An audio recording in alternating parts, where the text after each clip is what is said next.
औज़ुबिल्लाहि मिनश्शैतानिर्रजीम बिस्मिल्लाहिर्रहमानिर्रहीम अस्सलामु अलैकुम वरहमतुल्लाहि वबरकातुहू। सूरह कहफ है मेरे सामने और सूरह कहफ की आयत नंबर 47 है, पारा नंबर 15 है और रुकू नंबर 18 है। आयत नंबर 46 में,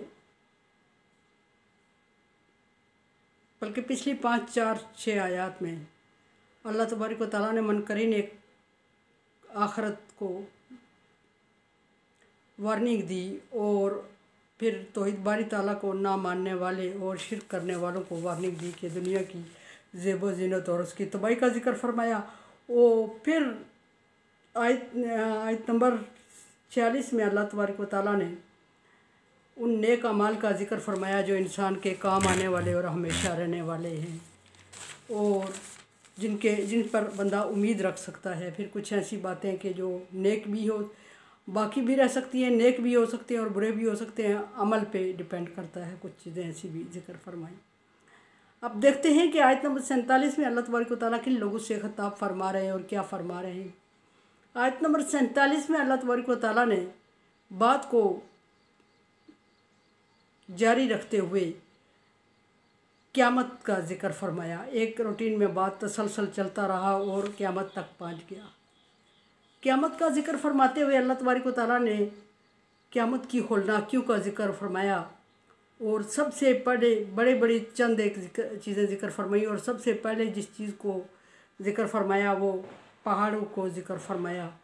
पहाड़ चूँकि ज़मीन को मजबूत करने और ठहराने का ज़रिया है, इसलिए अल्लाह तबारक व तआला ने क़यामत बर्पा होने से पहले पहाड़ों को उठा देने का जिक्र फरमाया, क्योंकि पहाड़ जब उड़ जाएंगे तो ज़मीन झूल में आ जाएगी, झूल जाएगी। और जब ज़मीन झूल जाएगी तो या फिर टोटल झुक जाएगी, या उड़ती फिरेगी या सीधी होगी। मददनाहा मद्दा फरमाया कि फिर ज़मीन को हमने खींचा और खींच के लंबा किया। खींच के लंबा करने का मतलब यह है कि इस ऊपर से सारी, जिस तरह झाड़ के चीज़ को बराबर करते हैं, कोई सिलवट तक कपड़े में नहीं रहती, उसको झाड़ के चारों कोनों से पकड़ के झाड़ के उसको ऐसे बराबर करते हैं कि एक सिलवट तक उसमें ना रहे।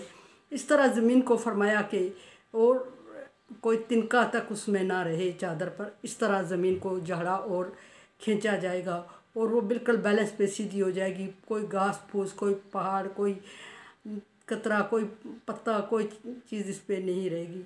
इन अल्फाज में फरमाया यौमा नुसय्यिरुल जबाल, और उस दिन हम पहाड़ों को चला देंगे। पहाड़ रुई के गालों की तरह उड़ते फिरेंगे। आयत में है कि जिस दिन पहाड़ रुई गालों की तरह उड़ते फिरेंगे।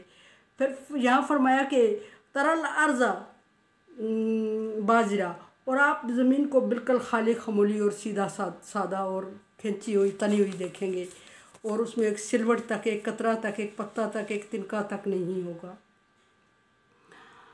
ये ज़मीन की होलनाकियाँ फरमाया कि, और दूसरी जगह अल्लाह तबारक व तआला फरमाते हैं कि और अखरजतिल अर्ज़ अस्कालहा, और ज़मीन उस दिन अपना बोझ उगल देगी, अपने राज उगल देगी। क़ालल इंसान मा लहा, क़ालल इंसान मा लहा, इंसान हैरत से ताज्जुब से कहेगा ज़मीन को क्या हो गया है। तो ये क्या हो गया का जवाब दिया अल्लाह तबारक व तआला ने कि बिअन्ना रब्बका औहा, कि क्योंकि इसके रब ने इसको वही की है और उसके रब की तरफ से उसको वही होगी और वो सारे राज उगल देगी। दुनिया में जितनी बुराइयाँ, जितनी अच्छाइयाँ, जितने राज सारे ज़मीन में दफन हैं। और ज़मीन को अल्लाह तबारक व तआला ने इतनी वसअत दी हुई है कि इसने इंसान के सारे राजों को, सारे ऐबों को छुपा रखा है अपने अंदर और सारे ख़जानों को छुपा रखा है। ना सिर्फ इंसान के राजों को बल्कि सारे ख़जानों को छुपा रखा है। कुछ छोटी मोटी चीज़ें इंसान बाहर अपने ज़ाहिर करती है, जैसे चारा, सब्ज़ा और दरख्त, फल फूल। ये कुछ परसेंट भी, 0% भी नहीं है जितने ज़मीन के अंदर राज हैं या जितने ज़मीन के अंदर अल्लाह तबारक व तआला ने ख़जाने डाले हुए हैं। वो सारे ज़मीन उस दिन उगल डालेगी और उसके रब की तरफ से उसको वही होगी कि सारी चीज़ें बाहर कर दे।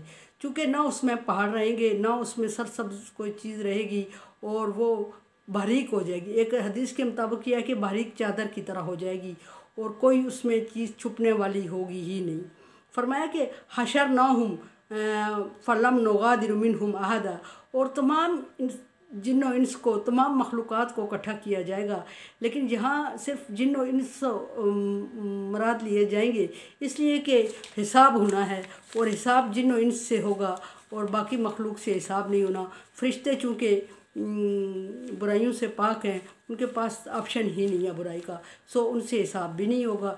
और जिन इनको अल्लाह तबारक व तआला ने ऑप्शन दिए हैं और पैदा करने का मकसद भी, तख्लीक करने का मकसद भी फरमाया, मा खलक़तुल जिन्न वल इंसा इल्ला लियअबुदून, जिन्नों और इंसानों को अपनी इबादत के लिए पैदा किया। सो जिस चीज़ को, जिस काम के लिए पैदा किया गया, किसी काम के लिए, मकसद के लिए, उससे हिसाब लिया गया और लिया जाएगा। फरमाया कि इकट्ठा किया जाएगा और रूए ज़मीन पर कोई एक चीज़ भी, इंसानियत की एक रूह, एक बच्चा, एक बड़ा, कोई बूढ़ा, कोई जिन्नो इंस का बाकी नहीं रहेगा जो कि अल्लाह तबारक व तआला के सामने हाज़िर ना हो। एक हदीस में ये भी है कि आयत है कि सूर सानी फूंका जाएगा और इंसान चींटियों की तरह फिसलते हुए, भागते हुए अल्लाह तबारक व तआला के सामने हाज़िर होंगे और कहेंगे कि किसने हमें हमारी आराम गाहों से उठा लिया, और बेहोशी की आलम में होंगे और उन्हें समझ नहीं आ रही होगी, जैसे वो नशे में हैं। और अल्लाह तबारक व तआला ने जहाँ फरमाया कि इस तरह इंसान को जमा किया जाएगा और रूए ज़मीन पर कोई चीज़ ऐसी नहीं रहेगी जो अल्लाह तबारक व तआला के सामने हाज़िर ना हो और जवाब दे। फिर फरमाया कि उरिज़ा आला रब्बिका सफ़न, और अपने रब के सामने सफ़ बंदी किए खड़े होंगे फरिश्ते, इंसान और जिन, सारे सफ़ों की सूरत में अल्लाह तबारक व तआला के सामने हाज़िर होंगे और इंतज़ार कर रहे होंगे अल्लाह तबारक व तआला के। तो फरमाया कि उस दिन हुक्म सिर्फ़ अल्लाह तबारक व तआला का चलेगा। हुक्म तो दुनिया में भी अल्लाह तबारक व तआला का चल रहा है, लेकिन बात ये सिर्फ़ इतनी नहीं। फरमाया कि उस दिन कोई इंसान को उम्मीद भी नज़र नहीं आएगी, इर्द गिर्द कोई चीज़ नज़र नहीं आएगी, कोई साया, कोई दीवार नज़र नहीं आएगी, कोई तिनका, कोई पत्ता नज़र नहीं आएगा, कोई पहाड़, कोई पत्थर नज़र नहीं आएगा, कोई चाँद सूरज तारे नज़र नहीं आएंगे, छत पे, सर पे आसमान नज़र नहीं आएगा, आसमान का शेल्टर नज़र नहीं आएगा, और कोई भी चीज़ चटकल मैदान कर दिया जाएगा। इस मैदान का तसव्वुर इंसान के लिए महाल है फिल वक्त, दुनिया में रहते हुए। उस तरह का अंदाज़ अल्लाह तबारक व तआला हाज़िर करेंगे, उस अंदाज़ में अल्लाह तबारक व तआला हाज़िर करेंगे इंसान को। और फिर फरमाया कि लक़द जीतुमूना, हमने तुम्हें हाज़िर किया। अल्लाह तबारक व तआला फरमाएंगे हाज़िर किया तुम्हें, कमा खलक़नाकुम अव्वल मर्रा, जिस तरह से पहली मरतबा तुम्हें पैदा किया था। यहाँ इंसानों के उस सवाल का जवाब होगा कि जो इंसान मुनकरीन हैं, जो आखिरत से मुनकर हैं, वो कहते हैं कि सवाल नहीं पैदा होता कि अल्लाह तबारक व तआला हमें हड्डियाँ, रेज़ा और बखारात की शक्ल में गैस की सूरत में तहलील हुए हुए इंसान को कैसे दोबारा अल्लाह तबारक व तआला ज़िंदा फरमाएगा। बेवकूफ़ों की एक सवाल है, वरना अल्लाह तबारक व तआला कुन फयकून कहे कि हो जा, काम तो हो जाता है। तमाम तख्लीक को उसी तरह दोबारा मरतब करें और कुन कह दें, एक दफ़ा कुन कह दें, तबाही हो जाए और सारा चटियाल मैदान बन जाए, कोई रूए ज़मीन पे चीज़ बाकी ना रहे। दोबारा कुन कहें तो सेकंड नहीं, सेकंड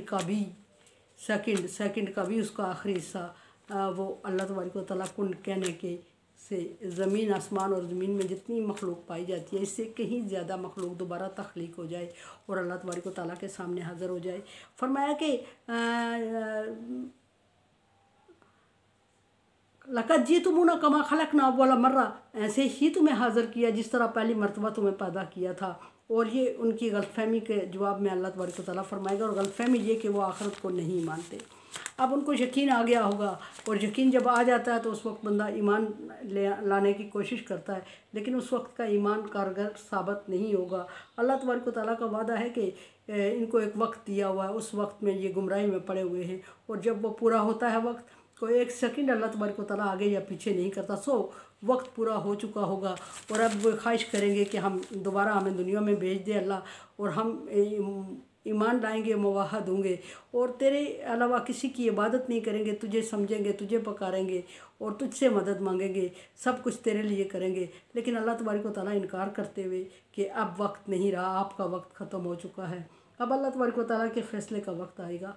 फरमाया कि बल ज़अम तुम अल्लन नजअलकुम मौइदा, बल्कि तुम ये समझ रहे थे कि ये जो तुमसे वादा किया जा रहा है ये पूरा होने के लिए है ही नहीं, वादा गा कोई है ही नहीं, तुम्हें हाज़िर किया ही नहीं जाएगा, ये मुमकिन ही नहीं है। ये मुनकरीन का सवाल था। तहज्जुब की बात है, वो कह रहे हैं दुनिया में रहते हुए कि तहज्जुब की बात है, ये मुमकिन ही नहीं है। इंसान के ज़र्रे ज़र्रे को अल्लाह तबारक व तआला जमा करेगा और फिर इंसान ढांचा बनाएगा और फिर उसमें रूह पड़ेगी और फिर वो जवाबदेह होगा अमाल का, और फिर उसका रिकॉर्ड सामने रखा जाएगा। ये मुमकिन कुछ इस लोग इस पे जो यकीन नहीं करते उनको ललकारा जा रहा है कि ऐसा हो के रहेगा, और एक एक ज़रा तुम्हारे सामने अमाल लिखा हुआ आ जाएगा, कोई चीज़ पोशीदा नहीं रहेगी। सूरह यासीन में फरमाता है अल्लाह तबारक व तआला के नख्तुम अला अफ़वाहिहिम, उनके मुंह पे मोहर लग जाएगी, और तुकल्लिमुना अयदीहिम व तशहदु अर्जुलुहुम, उनके केस हाथ उनके केस करेंगे और पाँव उनके गवाही देंगे, गवाह होंगे।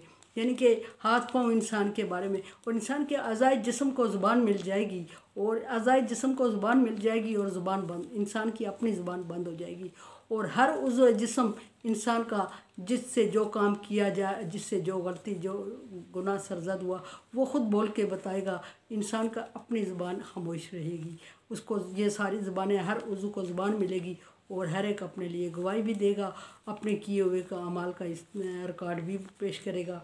तो अल्लाह तबारक व तआला की तरफ से किरामन कातिबीन के लिखे हुए रिकॉर्ड उनके सामने पेश किए जाएंगे, और उनसे अल्लाह तबारक व तआला फरमाएगा इक़रा किताबिक, अपना अमाल नामा पढ़। और जब इंसान पढ़ेगा तो वो सारी चीज़ें उसको याद आना शुरू हो जाएंगी। हर से कहेगा कि कुछ चीज़ें याद आएंगी, कुछ नहीं आएंगी, लेकिन जब याद नहीं आएंगी तो फिर उनके अज़ाए जिस्म बोलना शुरू कर देंगे, और इंसान कहेगा या लैतनी, काश कि मैं अल्लाह तबारक व तआला के साथ शरीक न ठहराता, और अल्लाह वादा शरीक की इबादत करता, और जो रसूल भेजे गए थे उन रसूलों की ताबे ज़िंदगी गुजारता और उनकी पैरवी करता रहता, और अल्लाह तबारक व तआला आज हमें उन लोगों में शामिल कर देते जो नेक हैं। और फिर नेकोकारों का जिक्र करते हुए अल्लाह तबारक व तआला फरमा रहे हैं कि उनको भी पूरा हिसाब दिया जाएगा। फ़अम्मा मन सकुलत मवाज़िनहु,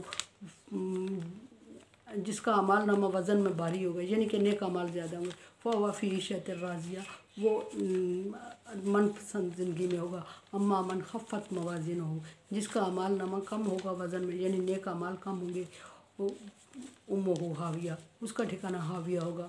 मादरा का माहिया, वार्निंग के तौर पे अल्लाह ताकीदी फरमा रहे हैं, तुम्हें क्या पता हाविया क्या, नारुल्लाहि मूक़दा, अल्लाह की सुलगाई हुई आग, अल्लती तत्तलिउ अलल अफ़िदा, जो इंसान के सीनों तक अंदर तक को झुलस डालेगी।